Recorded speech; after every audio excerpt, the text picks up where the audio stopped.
बहिणीच्या लग्नाचा आणि 5 परताव्याचा व्लॉग ॲक्च्युली मी पोस्ट करायचाच विसरून गेलेले. शूट तर करून ठेवलेलं, पण थोडंफार एडिटिंग आणि व्हॉइस ओव्हर करायचं बाकी होतं. तर म्हटलं चला आता पोस्ट करून टाकते. आमच्याकडे शुक्रवारी लग्न झालेलं आणि शनिवारी एक दिवस गॅप ठेवून आम्ही रविवारी 5 परतान करायचं ठरवलेलं आणि तेही दुपारच्या वेळेला. जनरली आपल्याकडे संध्याकाळी म्हणजे रात्रीच्या जेवणाला पाहुणे मंडळी येतात, पण आमच्याकडून परत त्यांना घरी जाईपर्यंत उशीर झाला असता, त्याच्यामुळे आम्ही दुपारीच जेवण करायचं ठरवलेलं. त्यांच्याकडची 10-15 माणसं, आमच्याकडची 10-15 माणसं, असं मस्तपैकी सगळ्यांचं जेवण झालेलं. आणि घरामध्ये थोडीशी आम्हाला एवढ्या सगळ्या माणसांचं जेवण करायचं म्हणजे थोडीशी धावपळ झाली असती, त्याच्यामुळे जेवण ऑर्डर केलेलं. आणि जसं मी म्हटलं, लग्नाच्या वेळेमध्ये आम्ही वरचा एक रूम घेतलेला थोड्या दिवसांसाठी. सो तिथेच सगळ्यांच्या जेवणाची व्यवस्था केलेली. कारण खाली जरी बाजूबाजूला 2 रूम असले ना, तरी नाही म्हटलं तरी खूप धावपळ होते, जागा नाही पुरी परत आपल्याला तिकडे. सो इथे मम्मीने मस्तपैकी त्यांचं औक्षण केलं, नजर काढली त्यांची आणि मस्तपैकी त्यांचं स्वागत केलं.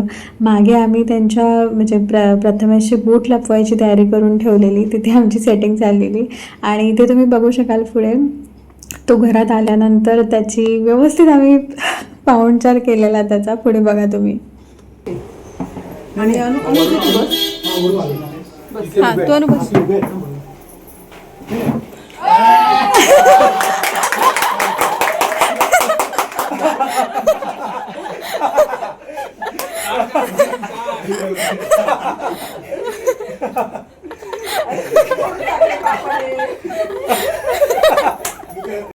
खूप मजा आली या पापडाच्या कार्यक्रमामध्ये.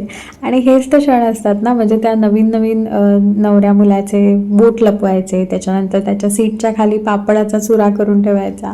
खूप मजा येते. आणि आमची खूप तारंबळसुद्धा उडालेली ॲक्च्युली. कारण झालं असं की त्यांच्याकडची काही माणसं लवकर आलेली आणि मग बहीण आणि तिचे मिस्टर काही लोकांसोबत दुसऱ्या गाडीतून आलेले. त्याच्यामुळे शेवटला आमची खूपच हे उडालेली की अरे आता कसं काय हे सक्सेस करायचं पापडाचं. पण नाही, फायनली सगळं सक्सेसफुली पार पडलं आणि आमचा प्लॅन सक्सेस झाला. त्याच्यानंतर ही हळद उतरवण्याचा कार्यक्रम असतो, म्हणजे 5 परतावना दिवशी केलं जातं, हे एक पद्धत आहे. सो ती हळद उतरवण्याचा कार्यक्रम झाला. त्याच्यानंतर मस्तपैकी वरती सगळ्यांचं जेवणाचा कार्यक्रम झाला. ह्याच्यात पण व्हेज आणि नॉनव्हेज असं दोन्ही पद्धतीचं जेवण होतं. मुळात माझी बहीणच नॉनव्हेज खात नाही आणि अजून घरातली काही 4-5 माणसं होती जी नॉनव्हेज खाणारी नव्हती. सो व्हेज आणि नॉनव्हेज असं मस्तपैकी दोन्ही पद्धतीचं जेवण होतं. सागरा संगीत असं त्यांचं 5 परतान पार पडलं. आणि ही दोघं बघा, असं वाटतं की ह्या दोघांनीच कार्यक्रमात खूप कामं केली आहेत बघा.